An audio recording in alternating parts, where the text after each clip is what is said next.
तो जैसे हम लोग अमरनाथ के अंदर भी काफ़ी चीज़ें मैंने अनाउंसमेंट करी। पिछले वर्ष हमने कॉटेज प्रेयर को समय नहीं दिया। नए साल के अंदर हम चाहते हैं कि कॉटेज प्रेयर को हम समय दें। अगर कोई है चाहते हैं इस नए साल में आपके घर में प्रार्थना हो, तो हम गुरुवार के दिन थर्सडे, जैसे पहले भी हम लोग थर्सडे पूना के लिए देते थे, उसी तरीके से मैं आज लाया नहीं, पर मैं नेक्स्ट संडे ज़रूर आपको दूंगा कि हमारे पूरे वर्ष में लगभग 52 थर्सडे मिलता है हमको, 52 थर्सडे मिलता है। इसमें से कुछ थर्सडे हम शायद मीटिंग के जरिए बाहर रहेंगे, लेकिन जब भी हम यहाँ हैं हम वो तारीख आपको दे सकते हैं गुरुवार का दिन। तो नेक्स्ट संडे मैं आपके लिए चिट्ठी दूंगा। आप जो भी चिट्ठी उठाएंगे पूरी साल में, एवरी थर्सडे की चिट्ठी, उसमें से आपको आपका लॉट मिलेगा। और जो भी दिन आप चाहते हैं, मतलब आपको लॉट मिलता है, वो दिन हम आपके घर में प्रेयर रखेंगे। इस तरीके से हमारी विजिटिंग प्रेयर चालू रहेगी। और हम लोग पिछले दिनों में फैमिली सॉन्ग्स भी पेश करते थे, हर एक फैमिली कोई एक संडे, तो उसके लिए भी हम लोग चिट्ठी देंगे। जो फैमिली सॉन्ग्स सबने लेना है, देखना है कि आपको कौन सा संडे अलॉट होता है और वो संडे आपको तैयार मिलना है। हो सकता है आपका तारीख लग जाएगा अक्टूबर में, नवंबर में भी लग सकता है। जो भी संडे आपको, आप अपनी फैमिली के साथ, और होना चाहिए जैसे आज हम लोग बीच में 2-3 स्पेशल सॉन्ग सुने हम लोग, वैसे लोग उभरना चाहिए, आना चाहिए आगे, प्रभु के लिए गाना चाहिए। जब तक आप गाएंगे नहीं तो आपका टैलेंट कैसे मालूम पड़ेगा। प्रभु की महिमा हम सब लोग मिल के करना चाहिए। सो ये बात भी हम लोग जारी रखेंगे। एक और बातें एवरी संडे के दिन मैं करना चाहता हूं, जो हम लोग समय के कारण एक्स्ट्रा टाइम हम नहीं दे पाते हैं पुणे के लिए, इसीलिए हम लोग वो काम को नहीं करते हैं। वो है यूथ मीटिंग, वुमेन्स मीटिंग और एल्डर्स मीटिंग। इसको हम लोग एक्स्ट्रा टाइम नहीं दे पाते। तो मैंने ऐसे विचार किया कि संडे के दिन ही हम इसके लिए एक half an hour time allot करेंगे, और सर्विस के बाद। तो every second Sunday youth meeting होगा, एवरी सेकेंड संडे। मैं सर्कुलर सबको भेज दूंगा व्हाट्सएप में।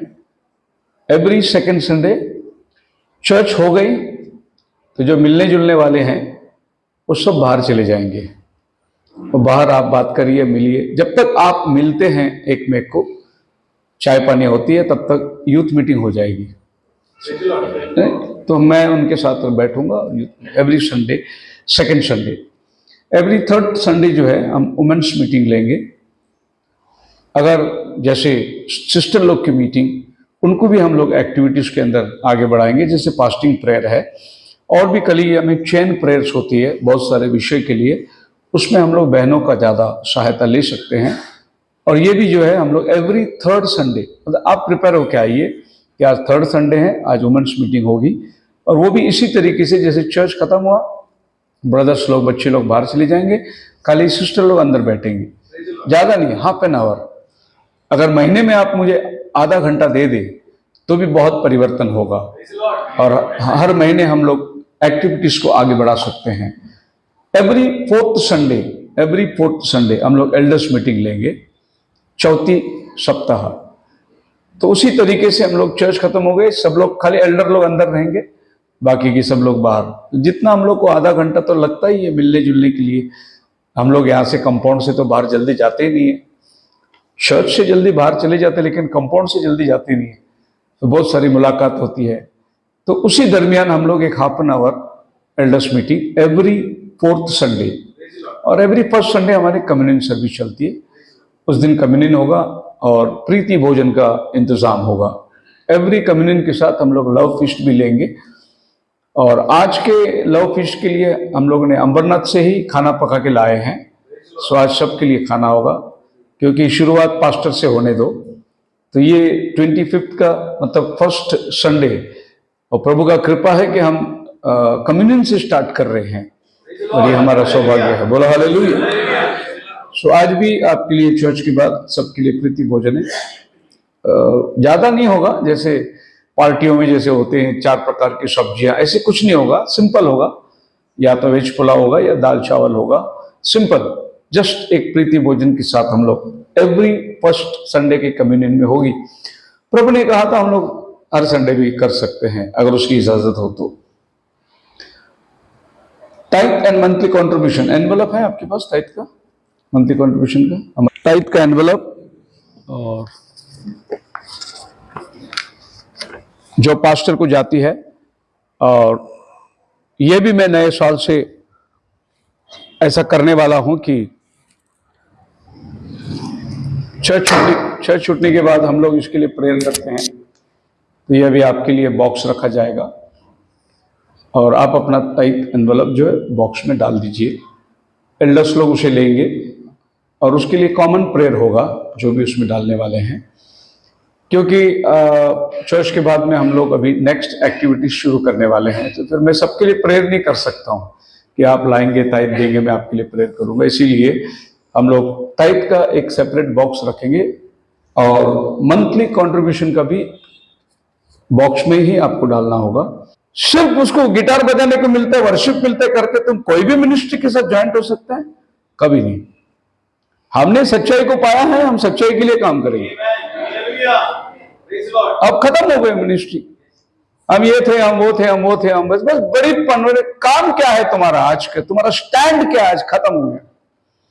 अगर किसी दिन आपके सामने खड़ा हुआ बंदा इस मैसेज के साथ कॉम्प्रोमाइज करेगा, आप छोड़ दो। अगर वचन के साथ खिलवाड़ के आप छोड़ दो उसको, उसकी संगति मत करो। मैंने लोगों को हमेशा बोला कि जब तक मैं संदेश को पकड़ा है आप मुझे पकड़े रहो। जिस दिन मैं संदेश को छोड़ दिया उस दिन आप मुझे छोड़ दो, उसके बाद कोई फायदा नहीं है और हमारा कोई रिश्ता नहीं रहेगा। लेकिन जब तक हम वचन को पकड़े हैं, आप वचन को पकड़े रहो, सच्चाई में बने रहो। बोलो हालेलुया।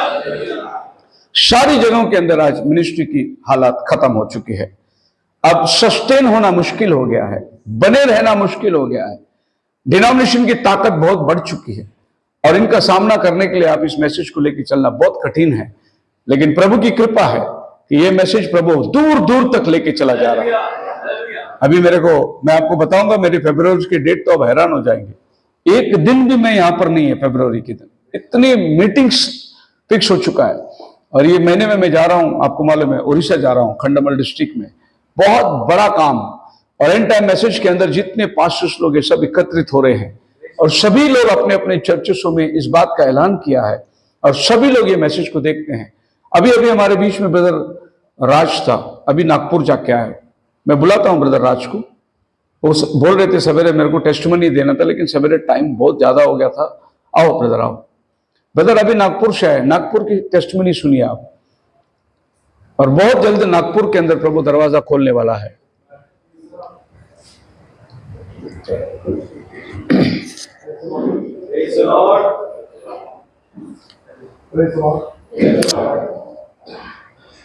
मैं अभी नागपुर गया था, तो वो चर्च में गया था जिधर मतलब एंड टाइम वाला मैं ढूंढ रहा था। तो ऐसे ही मिल गया मेरे को, उधर मैं वचन ऐसा भेजता था। भेजते भेजते वो पास्टर को भेजता, उस पास्टर ने क्या किया, अपने चर्च को भी भेजा और दूसरे पास्टरों को भी भेजा। ऐसे बात करते गया फिर वो लोग ने कुछ मतलब ऐसा बोला कि भाई कुछ पास्टर जी के लिए बोला कि मैसेज में नहीं है। वो फिर मैं उनसे जाके बात करने लगा। फिर वो पास्टर जो थे ना, उनसे एक ही बार खाली बात किया। जब उन्होंने मैसेज सुना तो इतना अच्छा लगा कि भाई उन्होंने, जब मैं उनके चर्च में गया ना, ऐसे लोग बैठे हुए थे, तो उन्होंने खाली इतना पूछा कि पास्टर शेखर का मैसेज कौन देखता है। तो सब लोग उठ के खड़े हुए। कुछ लोग थे जो बुजुर्ग थे, उनको मोबाइल नहीं था, तो मुझे इतना खुशी हुआ।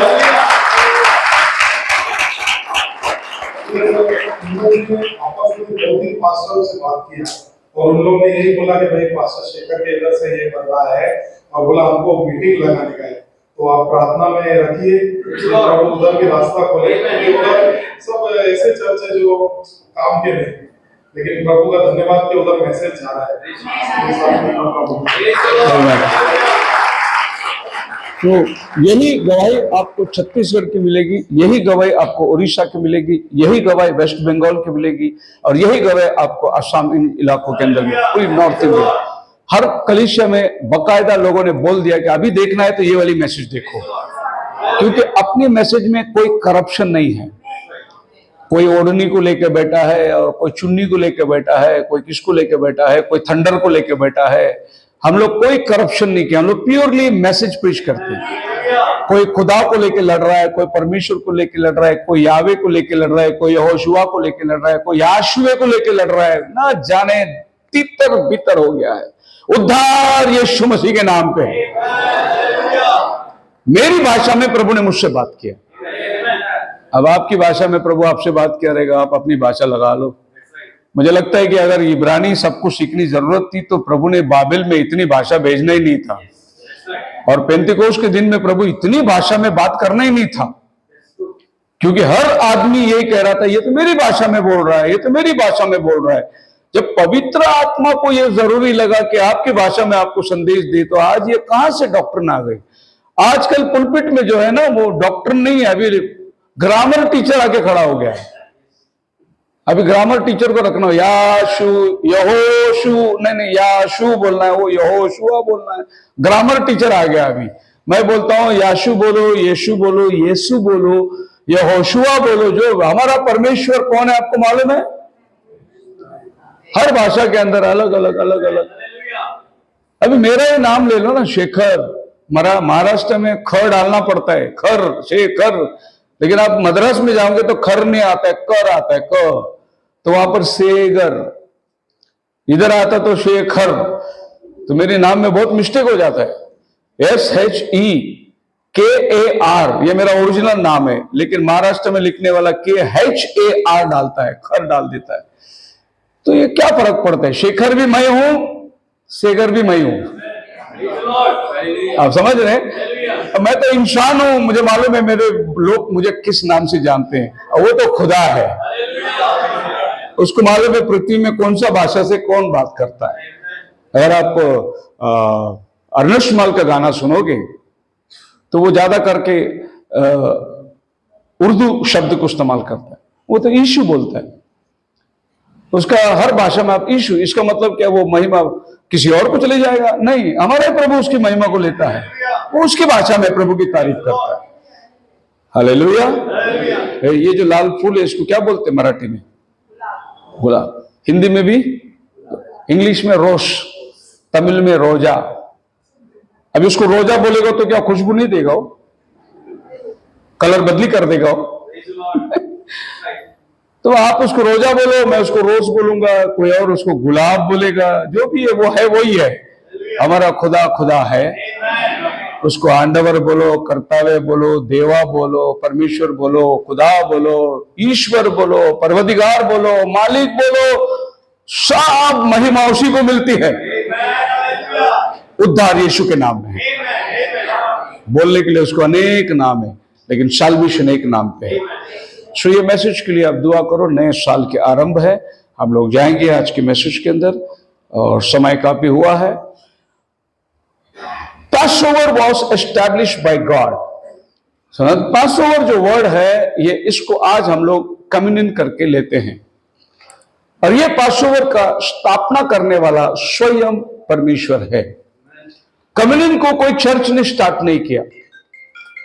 कम्युनियन की आराधना को जो है वो कोई कलीसिया ने स्थापित नहीं की। परमेश्वर ने खुद इसका आरंभ करके कलीसिया को दिया, मेरे आने तक तुम यही किया करो। कभी कभी हम लोग देखते हैं कि क्रिसमस का शुरुआत परमेश्वर ने नहीं किया, ना ही अर्ली चर्च गुड फ्राइडे मनाया, ना अर्ली चर्च ईस्टर मनाया। ये मनुष्य के विचारधारा पर कि हमें ये दिन मनाना है शुरुआत हुई। लेकिन परमेश्वर ने जो आपको कहा क्या शुरू करना है, वो था कम्युनियन, प्रभु भोज। हालेलुया। मैं जब पंजाब जाता हूं तो मैं लोगों को बोलता हूं, भाई खुदा वाले आपको भी दुआ सलाम, परमेश्वर वाले आपको भी दुआ सलाम। मैं कभी खुदा बोलूंगा, मैं कभी परमेश्वर बोलूंगा, बुरा मत मानना, मेरा बोलने का उद्देश्य वही है। Hallelujah. The day the spirit of death would pass over the house of Israel because the blood covenant. जिस रात मरण का दूत यहां से गुजरेगा, वो अंदर प्रवेश नहीं करेगा अगर उसने चौखट पे लहू देख लिया तो। और इस विधि को परमेश्वर ने बोला कि आने वाले समयों में तुम इसका अनुकरण करो। और प्रभु ने अबीब महीने को पहला महीना ठहरा दिया। तो कैलेंडर को प्रभु ने उल्टा कर दिया।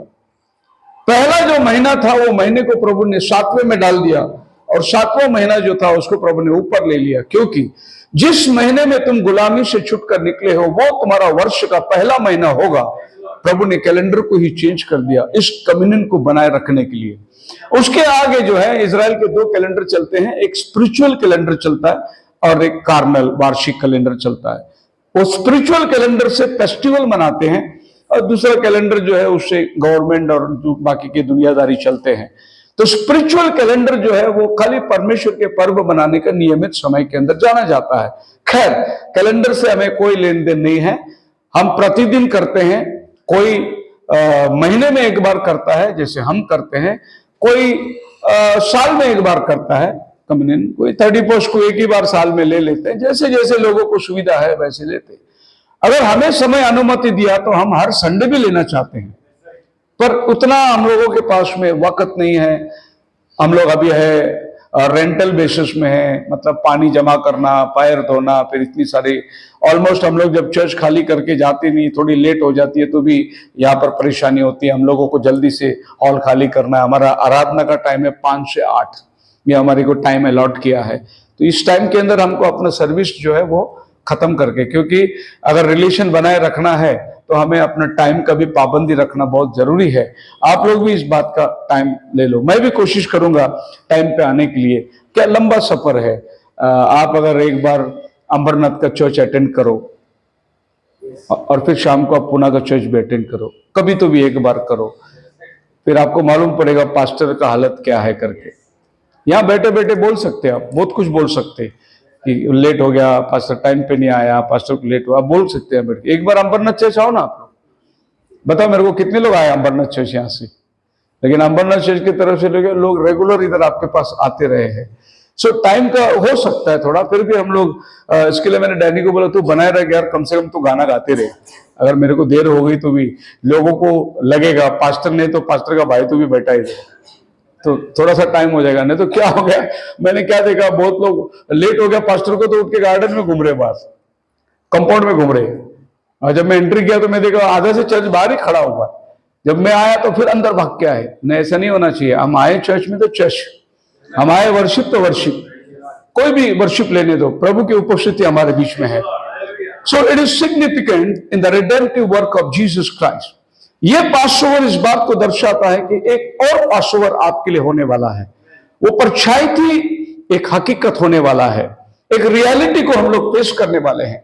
और ये परछाई क्या की, पासओवर मिस्र देश की गुलामी से उनको निकालकर आजादी में लेके चला गया, जो कि कनान था। सो आप जान सकते हैं कि पासओवर मनाए जाने का मेन अर्थ है कि गुलामी से निकलकर अपने वतन में जाना, बॉन्डेज में से निकलकर फ्रीडम के अंदर आना। इसीलिए ये पासओवर हुआ था। अब यही पासओवर प्रभु यीशु मसीह करता है। क्रूस पर अपना जान दिया, यहां पर एक भेड़ ने अपना जान दिया, उसका लहू चौखट पे लगाया गया, और ये 40 साल की यात्रा, ये लहू उनको लेकर चला जा रहा है कनान तक। अब यीशु मसीह का लहू हमें ले चल रहा है रैप्चर तक। सो हम लोग रैप्चर में जाने वाले हैं। और हम कौन सी गुलामी में थे? हम पाप की गुलामी में थे, सिन। सो ये गुलामी से इस गुलामी में लेके जाने के लिए हमारे पास भी एक पासओवर है, जिसको आज हम लोग कम्युनियन के रूप में जानते हैं। बोलो हालेलुया। जो प्रैक्टिस पासओवर में हुआ था, सेम प्रैक्टिस कम्युनियन में होता है। पासओवर में प्रभु ने कहा था कि तुम उस रात अख़मीरी रोटी के साथ में भुना हुआ मांस को तुम खा लेना, खाए घाय से खाना। खाने की बहुत सारी विधियां थी। एक और बात प्रभु ने कहा कि मान लो अगर तुम लोग अपने साथ में कोई दास या दासी को लेके चल रहे हो, दास या दासी जो आपके घर में काम करता है, और आप उसको भी लेके चल रहे हो, तो ये व्यक्ति जो है ये कम्युनियन में पार्टिसिपेट नहीं होना चाहिए। इसको प्रभु बोझ में मत लेना। फिर अगर इसको प्रभु बोझ में लेना है तो इसका खतना करना पड़ेगा, सर्कमसिशन करो, उसके बाद ये भी इस रोटी में से खा सकता है। उसी तरीके से प्रभु यीशु मसीह ने हमें बपतिस्मा दिया। जिसका बपतिस्मा नहीं हुआ है वो इस भोजन को नहीं लेना चाहिए। अगर इस भोजन में पार्टिसिपेट होना है तो उसको बैप्टिज्म लेना बहुत जरूरी है। तो जैसे ये पैटर्न है, इस पैटर्न के मुताबिक ही प्रभु ने लेकर आया इस प्रभु भोज की विधि पर। अब याद रखना कि ये प्रभु भोज लेने से आप पवित्र नहीं बनेंगे, या आप सोचते हैं कि आज मैंने प्रभु भोज लिया और मैं पवित्र हो गया हूं। नहीं, संभव है कल आप गिरेंगे। फिर ये प्रभु भोज क्या करता है? आपको पवित्र रहने के लिए मदद करता है। ये समझ में आई आपकी? इसके बिना भी आप सोच सकते हैं कि मेरा बैप्टिज्म हो गया, मैं पवित्र है, ऐसा सोच सकते हैं। जैसे कि चंगाई पाने के लिए आपको यीशु का नाम की जरूरत नहीं है, लेकिन चंगाई में बने रहने के लिए आपको नाम की जरूरत है।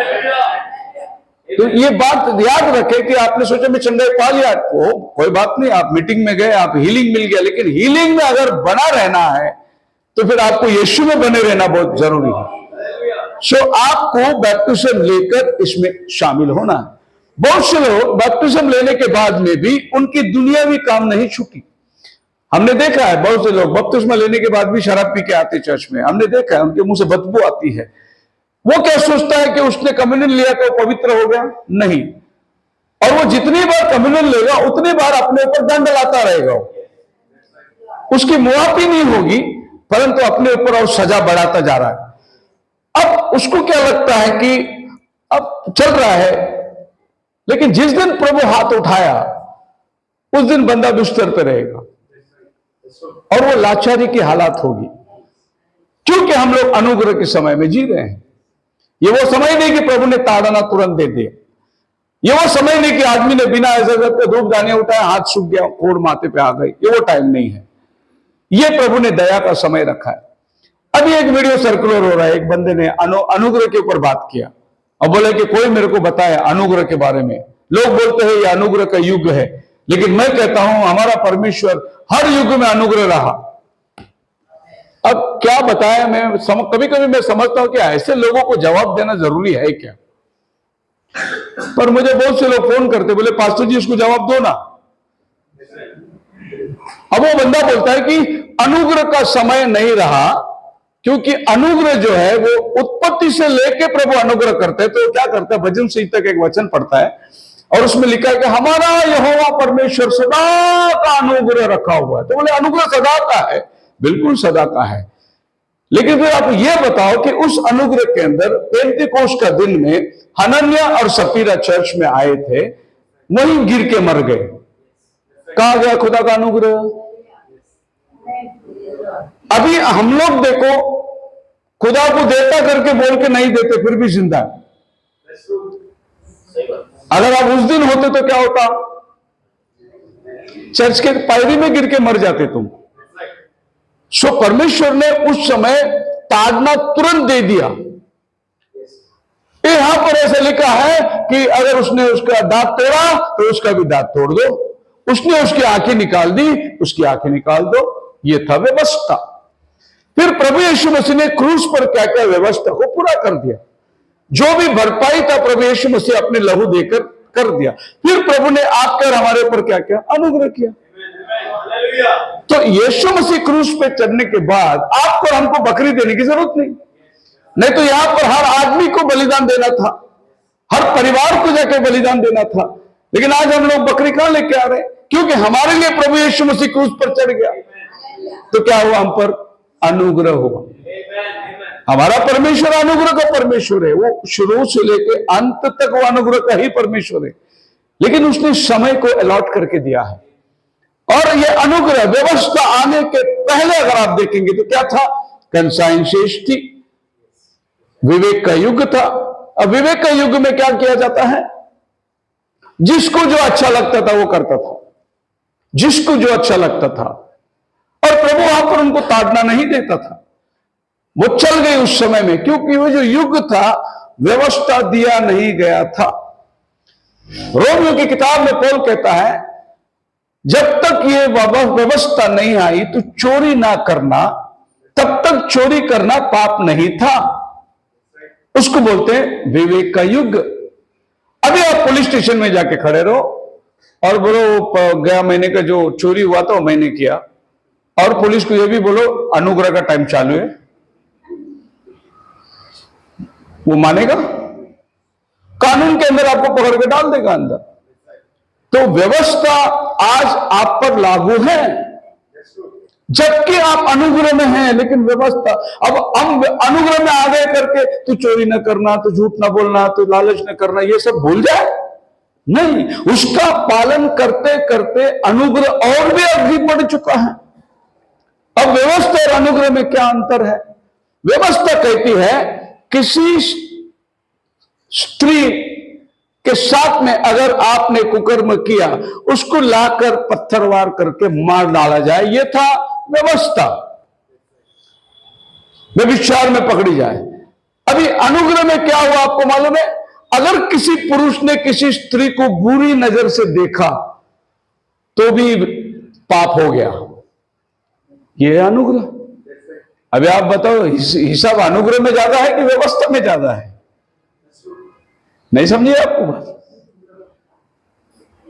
अभी यहां पर एक भाई अगर एक भाई को जाके चाकू भोंक दे और ये मर गया हो, तो मर्डर, व्यवस्था उसको मर्डर करके पकड़ती थी। अनुग्रह में क्या हुआ? अगर इसने अपने भाई के विरुद्ध में एक शब्द भी बोला तो उसने अपना भाई का मर्डर कर दिया। अभी आप बताइए, अनुग्रह ज्यादा कड़क है क्या व्यवस्था ज्यादा कड़क है? अनुग्रह ज्यादा कड़क है। व्यवस्था तो हल्की सी थी, लेकिन अनुग्रह उससे भी ज्यादा हो गया। मतलब क्या किया परमेश्वर ने? ये व्यवस्था थी और इस व्यवस्था में परमेश्वर ने अनुग्रह की दूरबीन लगा दी। और अभी आप व्यवस्था को अनुग्रह से पढ़ रहे हो। पहले आप डायरेक्ट पढ़ रहे थे, अभी आप अनुग्रह को लगा दिए और अनुग्रह आपका मैग्नीफायर बन गया। मैग्नीफायर मतलब बारीक शब्द पढ़ने के लिए दूरबीन लगा के पढ़ते हैं, उसको बोलते हैं कि जो बारीक है उसको बड़ा करके दिखाता है, यही अनुग्रह है। जो व्यवस्था बोल रही थी उसको बड़ा करके दिखाने वाला वही अनुग्रह है। इसीलिए मैंने कहा कि व्यवस्था 10% मांगता है, अनुग्रह आपको उससे ज्यादा मांगता है। जिसकी मन में जो सुइच्छा है, जो कम बोया वो कम काटेगा, जो ज्यादा बोया वो। अब व्यवस्था में ज्यादा बोने का सवाल ही नहीं था, खाली 10% था, ज्यादा बोने का नहीं था। लेकिन अनुग्रह में प्रभु बोलते तुम ज्यादा बोओगे तो ज्यादा कटोगे। अभी बताओ, व्यवस्था बड़ा बन गया कि अनुग्रह बड़ा बन गया? हालेलुया। सो व्यवस्था के अंदर 10% दो तो प्रभु उसका प्रतिफल देता था। अनुग्रह के अंदर आप जितना दोगे उतना अधिक प्रभु आपको देगा। सो ये व्यवस्था और अनुग्रह, तो एक व्यवस्था हमको मेमने के लहू ने लेकर आया और दूसरा यीशु मसीह का लहू हमें लेकर आता है। विधि वही है, तरीका वही है। In the Old Testament they sacrifice a lamb. पुराना नियम में वो एक भेड़ को बलिदान किए और उन्होंने चौखट पे लहू लगाया और उस रात जो है फरिश्ता वहां से गुजरेगा, जिसको बोलते हैं डिस्ट्रॉयर, मारने वाला फरिश्ता गुजरेगा। जहां लहू है वहां वो कुछ छुएगा नहीं उनको। अब याद रखना एक बात, बहुत इंपॉर्टेंट बात है ये, परमेश्वर किसी को नरक में नहीं भेजता। बाइबल में लिखा है नरक बनाया गया शैतान और उसके दूतों के लिए बनाया गया। खुदा के बेटे और बेटियों के लिए नरक नहीं बनाया। और खुदावन अपनी मर्जी से किसी को नरक में नहीं भेजेगा। लोग खुद नरक में जाने का रास्ता चुन के लेते हैं, क्योंकि परमेश्वर ने मनुष्य को प्री मॉरल एजेंट बना दिया। प्रभु ने बोला ये जीवन है और ये नरक है, अब तू चुन सकता है, तेरे को नरक में जाना है तो वहां जा सकता है, जीवन में आना है जीवन जा सकता है। ये प्री मॉरल एजेंट की वजह से परमेश्वर किसी को जबरदस्ती नहीं करता, तेरी स्वेच्छा है, तू जो चॉइस करेगा उसके हिसाब से तू चलेगा। लेकिन खुदावन किसी को नरक में नहीं भेजेगा, क्योंकि नरक जो है शैतान और उसके दूतों के लिए बनाया गया है। और शैतान बहुत से लोगों को, अब ये द रैप्चर आप सिनेमा बनी हुई है, उसमें आप देखोगे तो एक अच्छी बात लूसीफर बोलता है। वो बोलता है मैं तो नरक में जाने वाला ही हूं, मेरे लिए बनाया गया है, लेकिन अकेला क्यों जाऊं। सो मैक्सिमम जितना लोगों को साथ में लेके जाना है उतना लोग को लेके जाऊंगा, ताकि दूसरे का तड़प देके मेरे को लगेगा मैं अकेला नहीं, वो भी जल रहा है। कभी कभी लोगों को ऐसा लगता मेरे को तकलीफ हो रहा है तो बाजू वाले को भी होना चाहिए। नहीं तो ये सुखी ऐसा कैसे? ऐसा पीटर को भी हुआ था। जब भी प्रभु ने बोला, सॉरी जॉन को हुआ था, मुझे पीटर के बारे में जब भी उसने सुना, क्या सुना? ये हाथ पकड़ के बांधा जाएगा, जहां इसकी मर्जी नहीं वहां ले दिया जाएगा। तो प्रभु ने पीटर कैसा मरेगा बताया। अब पीटर ने देखा मेरा एंड प्रभु ने बताया, तो उसने बोला इसका एंड कैसा होएगा प्रभु? जॉन का इसका भी बता देना। तो हम लोगों को हमेशा दूसरे की स्टोरी के ऊपर ज्यादा इंटरेस्ट रहता है। उसकी लड़की भाग गई, उसके लड़का भाग गया, उसका लड़का भाग गया, उसका बहू भाग गया, बाद में देखा इसकी बेटी भाग गई, क्योंकि उसके ऊपर ध्यान रखते रखते खुद के घर पे ध्यान रखना भूल गया। तो हमेशा दूसरे के ऊपर नजर रखने वाले, खुद के घर में तुम्हारा ये परिस्थिति हो गई। सो व्यवस्था, अनुग्रह, ये दो अलग चीज है। और आज हम लोग अनुग्रह के समय में बैठे हैं। प्रभु ने बहुत कृपा किया। दूसरा, अनुग्रह और व्यवस्था को अलग करने का टाइम है। जब लॉ का टाइम था तो प्रभु सिर्फ यहूदियों के साथ डील कर रहा था, खाली उनको व्यवस्था दिया और वो व्यवस्था को पालन करके चलते गए। लेकिन जब अनुग्रह का समय आया, ग्रेस का समय आया, प्रभु ने तमाम जातियों को दावत दे दिया। सबको प्रभु ने बुलाया, जो कोई विश्वास करे। हालेलुया। लेकिन आप अगर व्यवस्था में होते तो आपको यहूदी लोग अपने मंदिर में आने नहीं देते। आपको मालूम है प्रभु यीशु मसीह का 8वां दिन खतना हुआ। क्यों 8वां दिन यीशु मसीह को खतना करने की क्या जरूरत थी? वो तो अनुग्रह को लाने वाला परमेश्वर था, लेकिन उसको व्यवस्था को पूरा करके अनुग्रह को लाना था।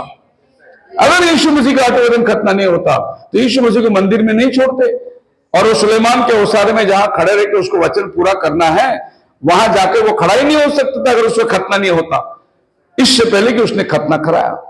अभी आप पौलुस के जीवन को देखिए। तीमुथियुस को उसने लेकर खतना कराया और फिर सेवा में लेके गया। तीमुथियुस का खतना नहीं हुआ था, क्योंकि तीमुथियुस का बाप यूनानी था, उसका मां यहूदी थी। हो सकता है कि जब बच्चा घर में पैदा हुआ तो इनका लव अफेयर होगी, और लव अफेयर में यह हो गया कि मैं खतना कराऊं। उसका पति ने बोला नहीं नहीं, खतना नहीं कराना, छोटे बच्चे का क्या खतना करते। तो उसकी मां ने उसको छोड़ दिया। लेकिन एक दिन हुआ, तीमुथियुस चुना हुआ था, पौलुस के साथ मुलाकात होता है और पौलुस उसको सेवा में लेके जाने की तैयारी करता है, लेकिन यहूदी लोग उसको मानेंगे नहीं। तो उसने पहले तीमुथियुस को लेके खतना कराया। हो सकता है कि तीमुथियुस जब पौलुस के साथ हुआ था, ऐसा इतिहास कहता है कि 16-18 साल का लड़का था। अब 18 साल के लड़के को लेके खतना करा के साथ में लेके जाना, पौलुस क्या पागल था? नहीं, वो अनुग्रह के प्रचार कर रहा है, लेकिन व्यवस्था का पालन करके अनुग्रह का प्रचार कर रहा है। उसको मालूम है कि अगर मेरे को यहूदियों के बीच में जाना है तो व्यवस्था को पूरा करके ही जाना है। अब एक आदमी जो वीडियो बना रहा है, लोग अनुग्रह अनुग्रह अनुग्रह बोलते हैं। अनुग्रह तो परमेश्वर ने उत्पत्ति से किया है। भाई उत्पत्ति से किया है, फिर पौलुस ने खतना क्यों कराया? अभी आदमी वीडियो बना के डाल रहा है, आपने उसके पास टाइम बहुत है, अपने पास टाइम नहीं है। उसके पास दूसरा काम ही नहीं है, वो घर में बैठा टीवी चालू किया और वीडियो बनाते जा। हमारे पास में काम बहुत है। बोलो हालेलुया। कभी कभी लोग आके मुझसे बोलते हैं पास्टर जी आपके बारे में वो ऐसे ऐसे बोल रहा है। मैं बोला उसके पास टाइम बहुत है बोलने के लिए, मेरे पास टाइम ही नहीं है। मेरे को वचन बोलने के लिए टाइम नहीं मिल रहा है, उसके बारे में कभी बोलूं मैं? और उसके बारे में मैं क्यों स्टडी करूं? एक आदमी जो है वो उसकी बदनामी कर रहा है, उसकी स्टडी मैं क्यों करूं? मेरे को टाइम है स्टडी करने का। बहुत से लोग वचन के भूखे हैं, मैं वो स्टडी करूंगा, लोगों को वचन दूंगा। हमारे यहाँ भी ऐसी हुई थी। कुछ लोग मैसेज से निकल के चले गए, बाद में वो लोग ये स्टडी कर रहे हैं, इंटरनेट में ढूंढ रहे, ब्रदर ब्रैनम का खिलाफ में कितने लोग बोले, ब्रदर ब्रैनम का खिलाफ में पॉइंट वही ढूंढ रहे, और उनका हर संडे प्रचार वही होता रहेगा। तो 2-3 महीने के बाद में हमें डिबेट में बुलाया गया, आओ बैठ के बात करेंगे। तो मैं जाके बैठा, बात किया, बात नहीं कर पाए। तो मैंने उनको बोला कि अगर आप ये जो 6 महीने ये ढूंढने में लगाए कि भाई ब्रैनम नहीं है प्रॉफिट, अगर इतना ही टाइम तुम वचन में लगाते तो तुमको पता चलता ब्रदर ब्रैनम कौन है। बेकार की बातों पे टाइम लगाना, बेकार की बातों पर समय लगाना, और हमारे पास उतना समय है कि नहीं हम बेकार की बातों पे लगाए, क्योंकि भली बात हमारे पास बहुत है करने के लिए। आप मेरे साथ हैं? अब जिसके पास में काम धंधा नहीं है वो कानाफूसी करता रहेगा, वो लोगों को भड़काता रहेगा, उसको इसी जरिए से उसको फेमस होना है। हमको वैसा फेमस नहीं होना है, हमको अच्छा काम करके फेमस होना है। सही प्रचार करो, बोलो हालेलुया। नया करार के अंदर ये कम्युनियन जो है, पासओवर आपको कम्युनियन के रूप में चला आया। It is celebrated with wine and bread. ये दाख मधु और रोटी के साथ में इसका हमें त्योहार मनाया जाता है। The wine represent the blood of Jesus Christ. So जो दाख रस हम लोग लेते हैं ये यीशु का लहू को दर्शाता है, और जो रोटी हम खाते हैं ये उसका शरीर जो हमारे लिए तोड़ा गया उसको दर्शाता है। और उन दिनों के अंदर प्रभु ने क्या किया कि मेमने का मांस और लहू लिया, वो मेमने का मांस उनके लिए रोटी बन गया और वो लहू जो है उनके लिए प्याला बन गया। और वे लोग भी उसी तरीके से उस प्याला को लेकर उस लहू को चौखट पे लगा के यादगाश में किए। और प्रभु यीशु मसीह ने धरती में आकर आपके और हमारे लिए ये नए तरीके से प्रभु भोज की शुरुआत करी। ये बिल्कुल वही पासओवर है जो नए तरीके से आपके पास आया है। यहां पर लोग खतना करते थे, यहां आपको बपतिस्मा आ गया है। अभी बहुत से लोग बोलते हैं बपतिस्मा की भी जरूरत नहीं है। अब वो तो ओल्ड टेस्टामेंट था और उसकी एक्सप्लेनेशन भी अभी देते हैं। क्रिश्चियन साइंस करके एक संस्था है, वो एक्सप्लेनेशन देता है। पानी और आत्मा से जन्म लेने का मतलब नदी में नहीं उतरना। पानी और आत्मा का जन्म का मतलब जब एक बच्चा मां के पेट में रहता है वो पानी से घिरा हुआ है तो उसका जन्म पानी के अंदर से बाहर आ रहा है। तो जब आप ये धरती में आ रहे हैं तो आपका जन्म पानी के अंदर से आया, तो आपका बपतिस्मा मां के पेट में हो गया। और जिसको बपतिस्मा नहीं लेने का है वो बोलेगा जॉन ने बपतिस्मा किधर लिया बताओ। आप बोलेंगे जॉन का बपतिस्मा लिखा ही नहीं बाइबल में, तो जॉन को बपतिस्मा किसने दिया? और भी अति शाने, उसको 1.5 शाने बोलते, वो आपको बोलेंगे चोर ने किधर बपतिस्मा लिया जो क्रूस पे था। अब जिसको नहीं लिया, जिसको नहीं लेने का वो चोर को देखता है और जिसको लेने का वो यीशु को देखता है। ये चॉइस आपके ऊपर है। अब बर्तिमाई खड़ा हो गया, बर्तिमाई बोलते क्या बोलते उसको? अब बरअब्बा, पिलातुस ने बरअब्बा को खड़ा किया, यीशु को खड़ा किया। अब यीशु की जगह उसकी तुलना एक खूनी को लाके खड़ा कर दिया। और पिलातुस पूछते हैं आज तुम्हारा पर्व है, अच्छा दिन है, मैं किसी कैदी को छोड़ना चाहता हूं। पिलातुस सोचा कि इसने अंधों को आके दिया, लंगड़े को चलाया, 5,000 लोगों को मच्छी रोटी खिलाया, तो लोग इसको मांगेंगे। ऐसा पिलातुस का विचार था, क्योंकि पिलातुस की जेब में एक चिट्ठी थी, उसकी पत्नी ने लिखा था उसको, खबरदार इस आदमी के ऊपर न्याय सही ढंग से करना, मैंने लाख भयानक बातें दर्शन में देखा है। तो पिलातुस जेब में चिट्ठी रखा है और उसके मन कोशिश कर रहे कि कैसे भी यीशु को छुड़ा दे। इसीलिए लोगों को पूछा बरअब्बा को छोड़ू कि इसको छोड़ू? नेचुरली ये खूनी है, लूट मार है, खुंखार आदमी है, इसको कौन मांगेगा? लेकिन पब्लिक ने क्या मांगा? बरअब्बा को छोड़ दे। मतलब ये हमें लूटे मारे कुछ भी करे चलेगा, उद्धारकर्ता को। फिर पिलातुस बोलते फिर ये यीशु के साथ में क्या करूं?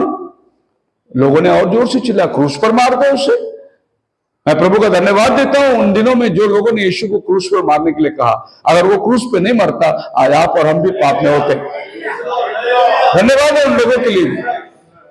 आप मेरे साथ हैं। सबसे फर्स्ट थिंग जो मैं आपको लेने जाता हूं, the manner of partaking in the Lord supper, प्रभु भोज में हमें सहभागी होने का। You must be born again, John chapter 6 verse 53। John chapter 6 verse 53 से पढ़िए।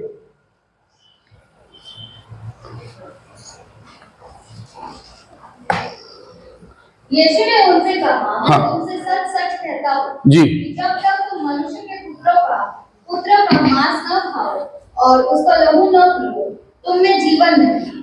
जो मेरा मांस खाता और मेरा लहू पीता, अनंत जीवन उसी का है और मैं उसे अंतिम दिन फिर जिलाऊंगा। जी। क्योंकि मेरा मांस वास्तव में खाने की वस्तु है जी। और मेरा लहू वास्तव में पीने की वस्तु है। जी। जो मेरा मांस खाता और मेरा लहू पीता है वह मुझ में स्थिर बना रहता है जी। और मैं उसमें। प्रभु ने एक नया जन्म के बारे में बात किया है और नया जन्म के बारे में वो ऐसा कहता है कि जो मेरा मांस खाएगा, लहू पीगा, उसके अंदर जीवन होगा, लाइफ उसके अंदर होगा। तुम्हारे बाप दादा ने मन्ना खाए, जंगल में ढेर हो गए। जो मुझे खाएगा, मैं आसमान से उतरा हुआ जीवन की रोटी हूं, जो मुझे खाएगा वो कभी मरण में नहीं जाएगा और मुझे पे विश्वास करने वाला यदि मर भी जाए तो अभी वो जिएगा। सो प्रभु एक नया लॉ को लेके आता है, एक नई व्यवस्था, एक नई जीवन को लेके आता है। जबकि लोगों के पास किताबें थी, लेकिन किताब में की जो जीवन थी वो यीशु के पास था। लोग खाली व्यवस्था को पकड़े हुए थे, यीशु व्यवस्था का सारांश को पकड़ा हुआ था, उसके पास जीवन की बातें थी। Next, examine yourself and amend your ways through confessional prayer. प्रभु भोज की विधि आपको स्वयं के ऊपर, खुद के ऊपर परीक्षण करना बहुत जरूरी है। Examine yourself, 1 कुरिन्थियों 11 अध्याय 27 से पढ़ सकते हैं। अपने आप को जांचो, सो इस विधि को लेने का ये दूसरा पार्ट है। पहला, तुम्हारा नया जन्म होना चाहिए, यानी कि तुम्हारा खतना होना चाहिए। ये ओल्ड टेस्टामेंट का पासओवर का लॉ था। सेकंड, प्रभु ने अपने नियम में बताया कि अपने आप को परखो, एग्जामाइन आवरसेल्फ। क्यों परखना है? क्योंकि अगर इस रोटी को अनुचित रीति से खाए तो वो मर जाएगा, डेथ है उसके ऊपर। अगर उचित रीति से खाए तो लाइफ है उसको। सो ये डेथ और लाइफ के बीच में ये कम्युनियन है। इसीलिए तुमको अपने आप को जांचना जरूरी है कि मैं प्रभु भोज लूं तो कैसे लूं। Third thing, it should not be taken in divisions, strike and hatred. अगर तुम्हारे मन में किसी के प्रति द्वेष है, नफरत है, देखो बाहर हमारे दुश्मन बहुत है, दुनिया वालों में बहुत पसंद करने वाले, साथ में काम करने वाले, हमारे लिए खड्डा खोदने वाले बहुत है, लेकिन इस चार दीवार के बीच में हम एक लहू से धुले हुए प्रभु यीशु मसीह के संतान कहलाए हैं। हमारे आपस में बैर भाव नहीं होना चाहिए। डिवीजन इन द सेल्फ, एक चर्च के अंदर एक ग्रुप इधर है, एक ग्रुप उधर है। अक्सर चर्च में ऐसा ग्रुप होता है, भाषाओं के ऊपर ग्रुप होता है। सो जब चर्च छूटी तो महाराष्ट्रन बोलने वाले एक बाजू खड़े रहे और गोवान बोलने वाले एक बाजू खड़े रहे, मद्रासी बोलने वाले एक बाजू खड़े रहे। ग्रुपिज्म, भाषा के ऊपर ग्रुपिज्म है, जात के ऊपर ग्रुपिज्म है। अगर ऊंचा जात वाला चर्च में आते हैं, वो सब बड़े बड़े लोग होंगे, तो वो नीचे जात वाले को बड़ी नीचे दृष्टि से देखेंगे, उसको महफिल में लेंगे नहीं, उसको अपने समाज के अंदर या अच्छे कामों के अंदर उसको बिठाएंगे नहीं। चर्चों के अंदर जात पात का बहुत बड़ा है। पौल बोलता है कि अगर आप प्रभु भोज में आते हो तो आपके अंदर डिवीजन नहीं होना चाहिए। अगर आप साउथ में जाओगे, हमारे साउथ में जहां से हमारा मूल मुल्क है, जात पात बहुत ज्यादा है उधर। इतना ज्यादा है जात पात कि अगर कोई चर्च में ऊंचे जात वाले लोग रहेंगे तो वो चर्च में कोई नीचा जात वाला पास्टर आ गया, उसकी तो खैरियत नहीं, बहुत बुरा हाल उसको। कोई उसको अपने घर में नहीं बुलाएगा, कोई उसको एक गिलास पानी नहीं देगा। और वो जो चर्च में प्रचार करेगा, लोग जल्दी से जल्दी इसको कैसे इधर से हकालने का सोचेंगे, ऊंचा जात वाले को भेजेंगे, उसको वो घर में बुलाएंगे, उसको रोज बिरयानी खिलाएंगे उसको। ये चर्च के अंदर प्रैक्टिस हो रहा है जहां जात पात बहुत ज्यादा है। दूसरी बात, भाषा का स्पिरिट भी बहुत खतरनाक है और पेंटिकॉस्टल लोग इसमें बहुत होशियार लोग हैं। अभी हमारे अंबरनाथ के अंदर जो चर्च है उसमें सब मलयाली लोग हैं, ज्यादा मेजॉरिटी मलयाली लोग।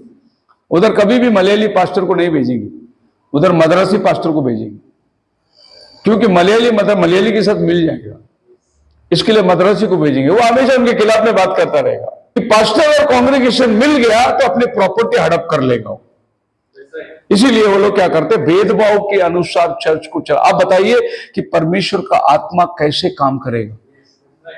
ऐसे चर्च में अगर आप मेंबर बन के बैठे तो परमेश्वर का आत्मा क्या, बस जीवन भर आप यही झूठे आश्वासन पे कि मैं एल्डर है चर्च का, मैं क्रिश्चियन है, बाप दादे के जमाने से मसीह है, बस जन्नत में जाओगे तुम, क्योंकि तुमने अपनी चर्च को अभी तक परखा ही नहीं।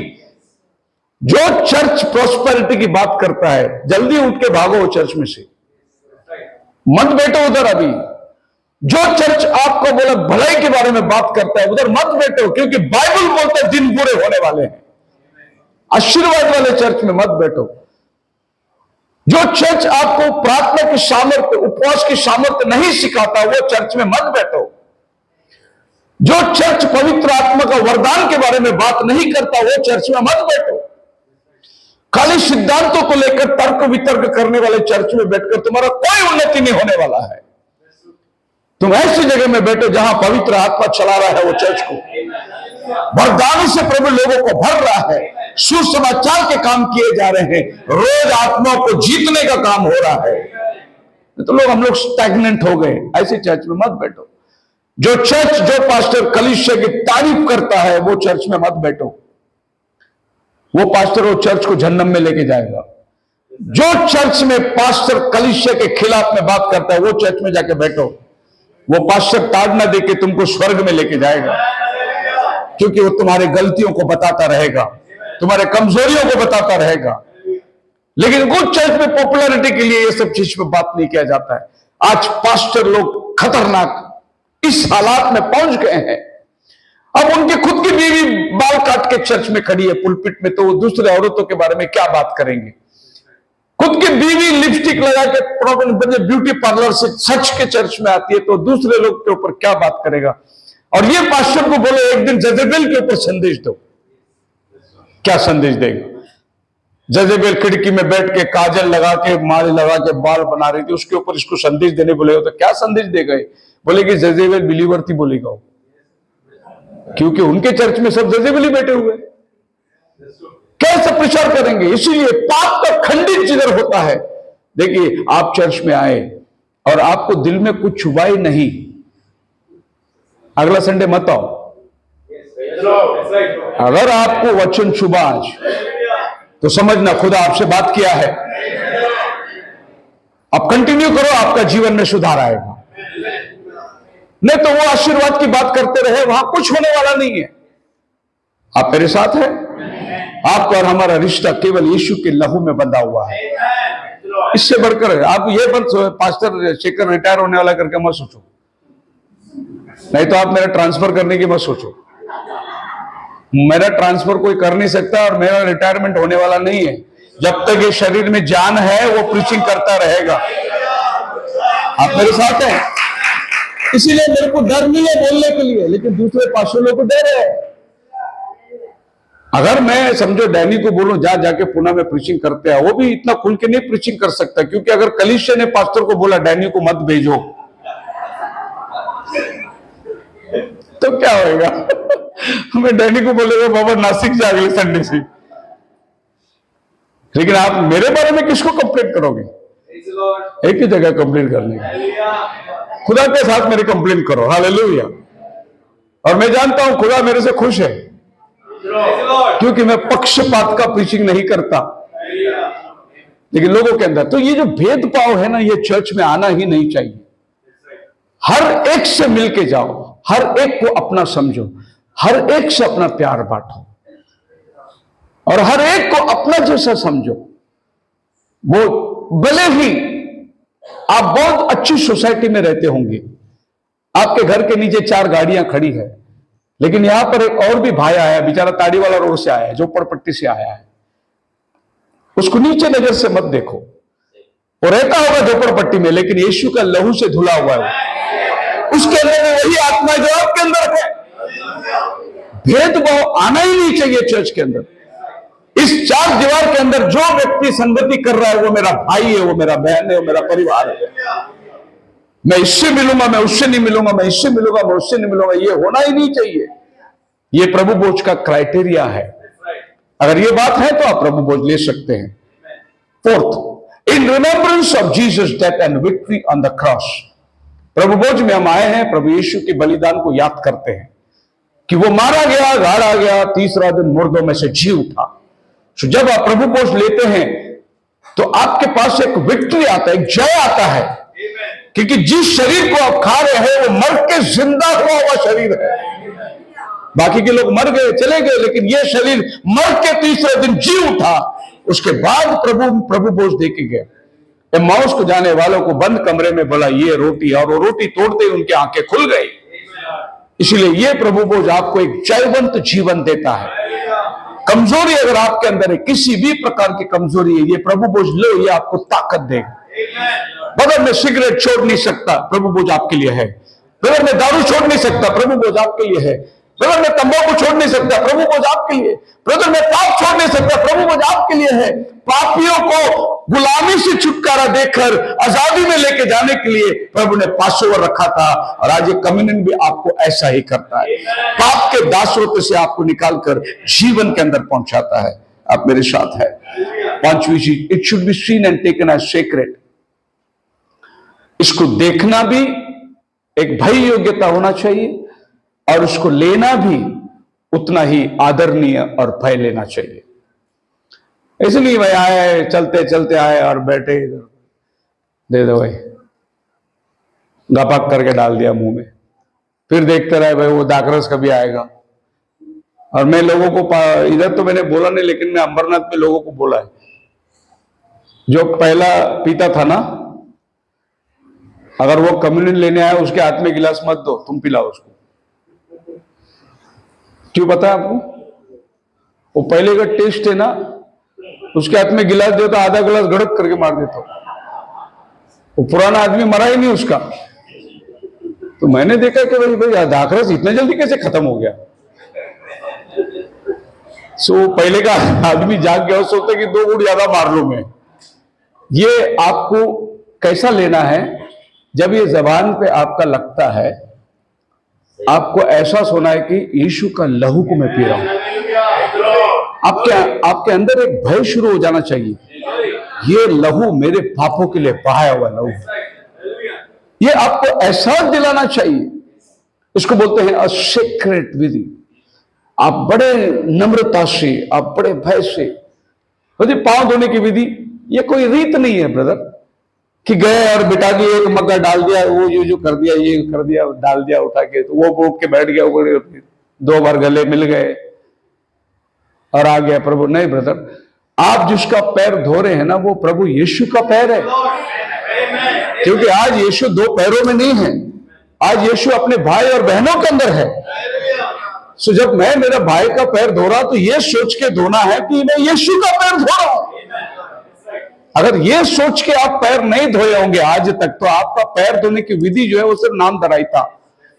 क्योंकि आज प्रभु यीशु मसीह मेरे भाई के अंदर है। प्रभु ने बोला ये बात तुम्हें आज नहीं समझेगी, लेकिन आने वाले दिनों में तुम्हें समझ में आएगा कि मैं क्यों शिष्यों का पैर धो रहा हूं। सो बहुत भय होना चाहिए पैर धोने के लिए। हाँ, ये बात और है कि हम लोग किसी का पैर आप देख सकते, अब जो शूज पहन के आए उनका पैर साफ सुथरा होगा, लेकिन जो चप्पल और स्लीपर पहन के आया उसका पैर तो गंदा ही होगा। फिर आप ये बात समझना कि मेरा प्रभु भी शू पहन के नहीं घूमता था, मेरा प्रभु भी चप्पल ही पहन के घूमता था उस रेगिस्तान के अंदर, और ऐसे ऐसी जगहों में वो जाकर आता था, तो उसके पैर में जरूर मल होगी, मैला रहेगा उसके शरीर में।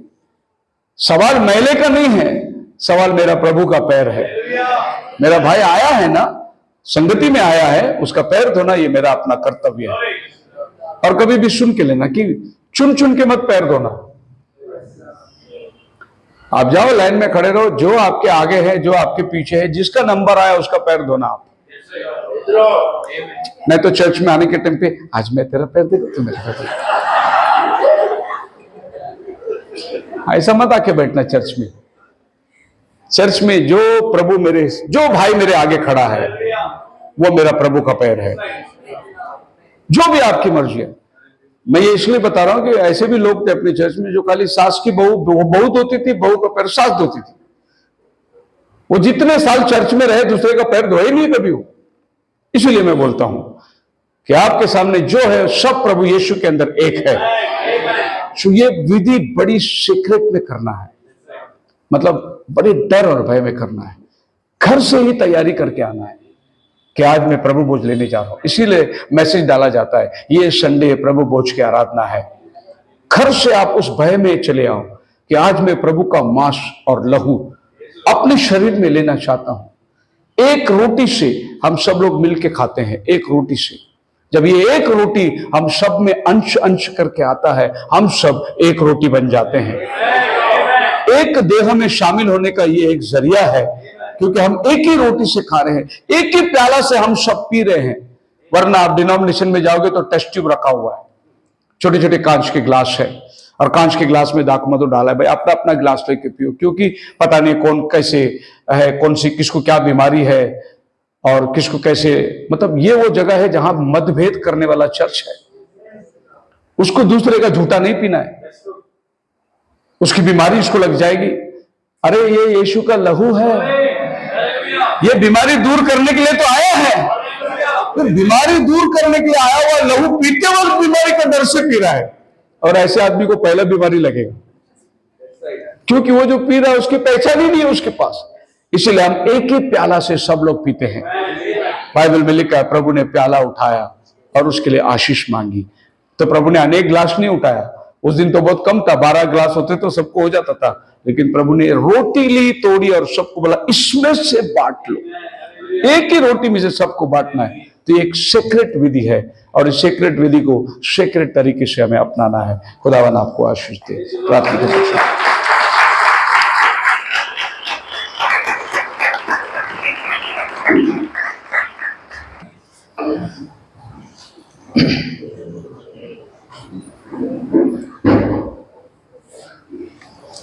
यीशु का लहू सारे पापों से शुद्ध करता हमें। यीशु का लहू सारे पापों से शुद्ध करता हमें, उद्धार देता, शांति देता, अनंत जीवन भी देता। उद्धार देता, शांति देता, अनंत जीवन भी देता। यीशु का लहू सारे पापों से शुद्ध करता हमें। यीशु का लहू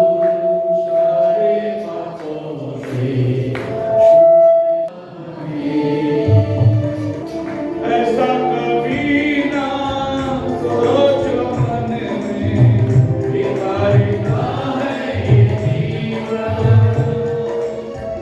ऐसा कभी ना सोचो मन में, बेकारिता है ये जीवन। यीशु का लहू सारे पापों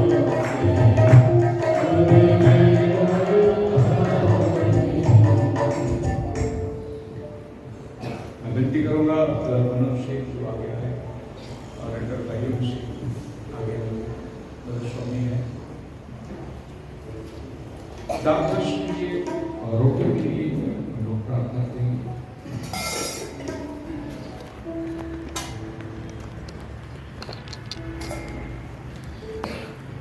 समय हमारे पास कम है, इसलिए एकत्रित हुआ करते हैं। खुदा बाप आसमानी आज ये 2025 का पहला संडे है और हम प्रभु भोज से शुरुआत करते हैं। धन्यवाद देते हैं कि आपने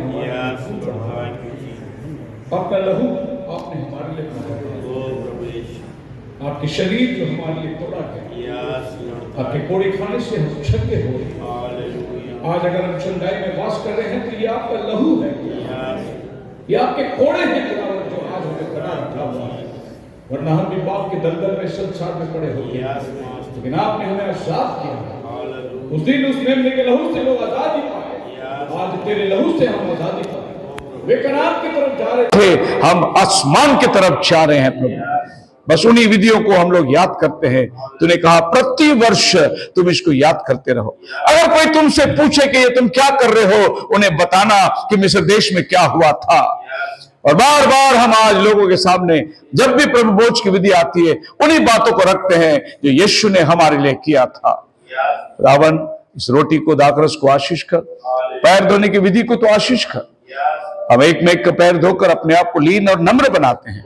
आज प्रभु आपका पैर होता तो सभी लोग आपके पैर धोते, लेकिन आज आप हमारे भाई और बहनों के अंदर है प्रभु, इसीलिए हम आपस में एक के पैर धोकर आपके विधियों को पालन करते हैं।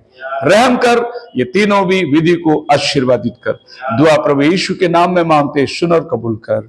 आमीन। हम दो दो करके आगे जाएंगे, पैर धोकर प्रभु भोज के लिए आगे बढ़ेंगे। बाकी के लोग प्रार्थना में रहेंगे। धीमे धीमे हम प्रभु की महिमा के लिए कुछ गीतों को गाकर उसकी प्रशंसा करेंगे। तेरा लहू, तेरा लहू,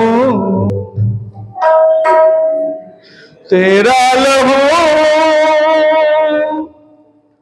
करता है पाप क्षमा।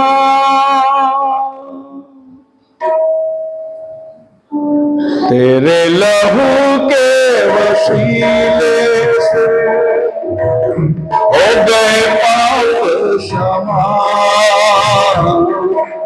मेरे सलीब से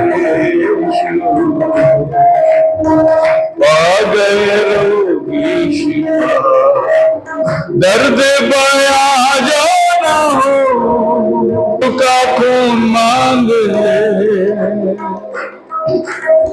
दिल में सकून जो ना हो यीशु का ना हो, यीशु का खून मांग ले, पाक यहोवा से लहू की कीमत जरा, बापू यहोवा से पूरी शिफा का पैगाम, कांटों और कोड़ों से पूरी शिफा का पैगाम, कांटों और कोड़ों से पाक लहू, पाक लहू, पाक लहू हमको भी देना जरा,